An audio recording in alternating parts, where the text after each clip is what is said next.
Bismillahirrahmanirrahim. Assalamualaikum warahmatullahi wabarakatuh.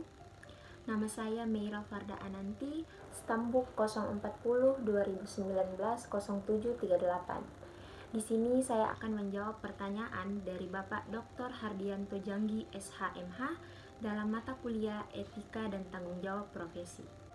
Untuk yang pertama, undang-undang yang mengatur tentang kejaksaan terdapat dalam Undang-Undang Nomor 16 Tahun 2004 mengenai Kejaksaan Republik Indonesia, dan dalam pasal 2 ayat 1 ditegaskan kembali bahwa kejaksaan adalah lembaga pemerintahan yang memiliki kekuasaan negara dalam bidang penuntutan dan kewenangan lain berdasarkan Undang-Undang Dasar. Untuk nomor 2, pengawasan kejaksaan meliputi dua hal, yaitu pengawasan intern dan ekstern, dan kedudukan pasal 3. Pengawasan intern terdapat pada KEP Pres nomor 86 tahun 1999, dan pengawasan ekstern terdapat pada Perpres nomor 18 tahun 2005.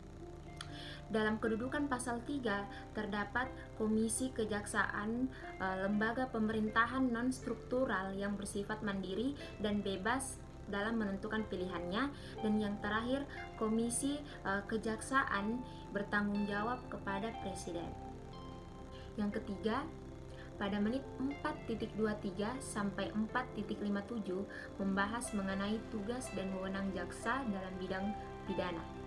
Adapun tugas dan wewenang jaksa dalam bidang pidana, yang pertama melakukan penuntutan, yang kedua melakukan pengawasan dalam pelaksanaan pidana bersyarat, pengawasan serta lepas bersyarat, yang ketiga melakukan penyidikan terhadap tindak pidana tertentu berdasarkan undang-undang, dan yang terakhir melengkapi berkas perkara tertentu serta melakukan pemeriksaan kembali sebelum dilimpahkan sepenuhnya terhadap pengadilan.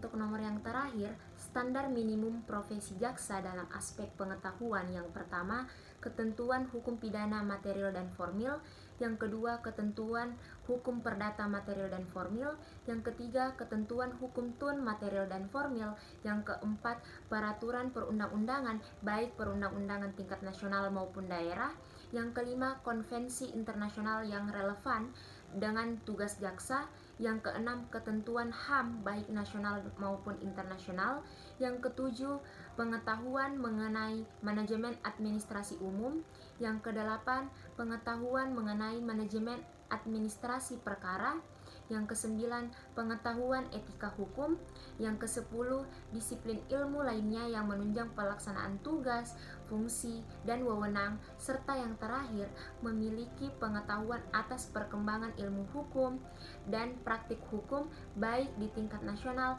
maupun di tingkat internasional. Baik, tibalah kita pada penghujung terhadap materi atau pertanyaan yang telah saya berikan. Lebih dan kurangnya mohon dimaaf.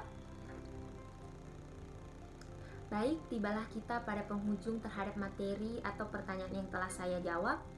Lebih dan kurangnya mohon dimaafkan. Wabillahi taufiq wal hidayah. Wassalamualaikum warahmatullahi wabarakatuh.